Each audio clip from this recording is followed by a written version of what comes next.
नमस्कार। भारत की आज़ादी की लड़ाई की बात करें तो हमारे जहन में कुछ बड़े बड़े नाम और आंदोलन आते हैं, है ना? लेकिन क्या आपने सोचा है कि एक ऐसा भी आंदोलन था जिसने गांधी के आने से पहले ही पूरे देश में स्वशासन की एक ज़बरदस्त लहर पैदा कर दी थी? आज हम उसी होम रूल लीग की कहानी को समझेंगे जिसने भारत में एक नई राजनीतिक चेतना जगाई। तो इसी बात को समझने के लिए चलिए शुरुआत एक सवाल से करते हैं। पहले विश्व युद्ध को लेकर भारत का रुख क्या था?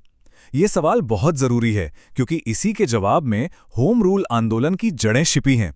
अब देखिए, पहला विश्व युद्ध ये सिर्फ यूरोप में नहीं लड़ा जा रहा था, इसका असर पूरी दुनिया पर पड़ रहा था और भारत पर भी। इसी उथल-पुथल के माहौल में भारत की राजनीति में एक नई आवाज उठ रही थी। एक ऐसी आवाज जो अब आप कह सकते हैं छोटे-मोटे सुधारों की बात नहीं कर रही थी। ये आवाज सीधे-सीधे अपने घर में अपना राज मांग रही थी, यानी स्वशासन। तो ये होम रूल मूवमेंट था क्या असल में?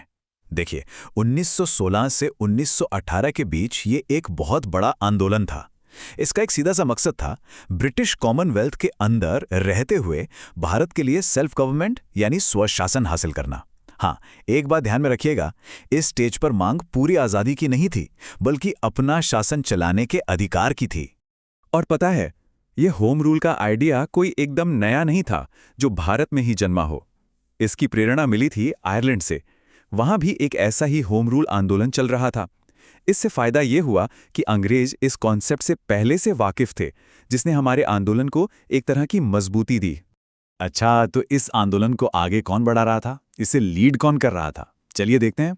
यह आंदोलन असल में दो बड़ी लीग्स के जरिए चलाया जा रहा था। मंजिल दोनों की एक थी, पर रास्ते थोड़े अलग थे।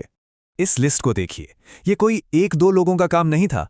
एक तरफ बाल गंगाधर तिलक जैसे गरम दल के बड़े नेता थे, तो दूसरी तरफ एनी बेसेंट जैसी थियोसोफिस्ट और तो और मोहम्मद अली जिन्ना जैसे नेता भी इससे जुड़े, जो बाद में एक बहुत बड़ी हस्ती बने। ये दिखाता है कि स्वशासन की ये जो चाहत थी वो कितनी फैल चुकी थी।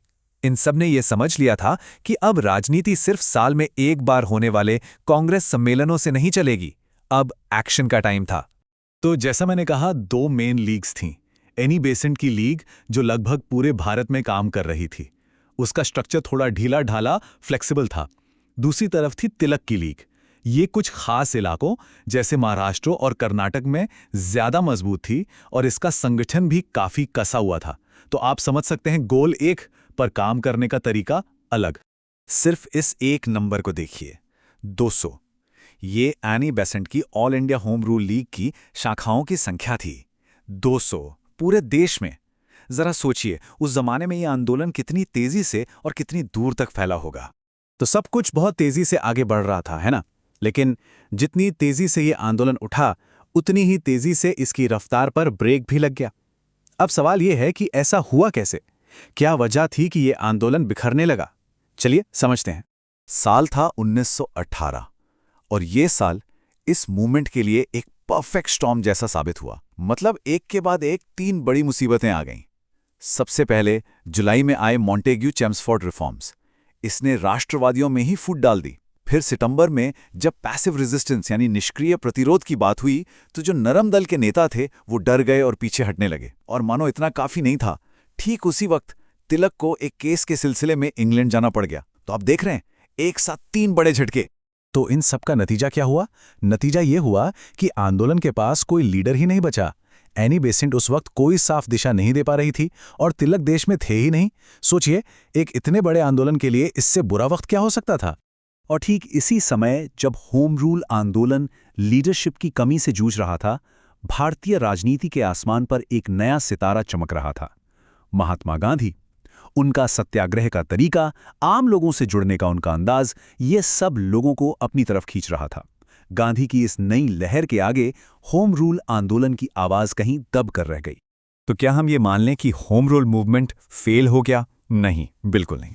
अगर हम इसे एक फेलियर की तरह देखेंगे तो हम इसकी असली अहमियत को समझ ही नहीं पाएंगे।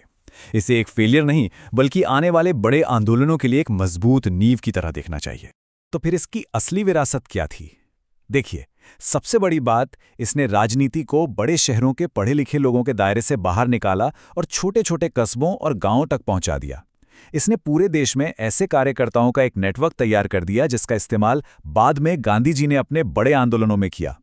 मतलब एक तरह से इसने वो स्टेज तैयार कर दिया जिस पर आज़ादी की लड़ाई का अगला सबसे बड़ा एक्ट खेला जाना था। तो आखिर में मैं आपके लिए एक सवाल छोड़कर जा रहा हूं। भले ही होम रूल आंदोलन वक्त के साथ इतिहास के पन्नों में थोड़ा धुंधला सा पड़ गया हो, पर क्या असल में इसी आंदोलन ने वो जमीन तैयार नहीं की जिस पर खड़े होकर गांधी जी ने देश को आज़ादी की मंजिल तक पहुंचाया? इस पर सोचिएगा जरूर। धन्यवाद।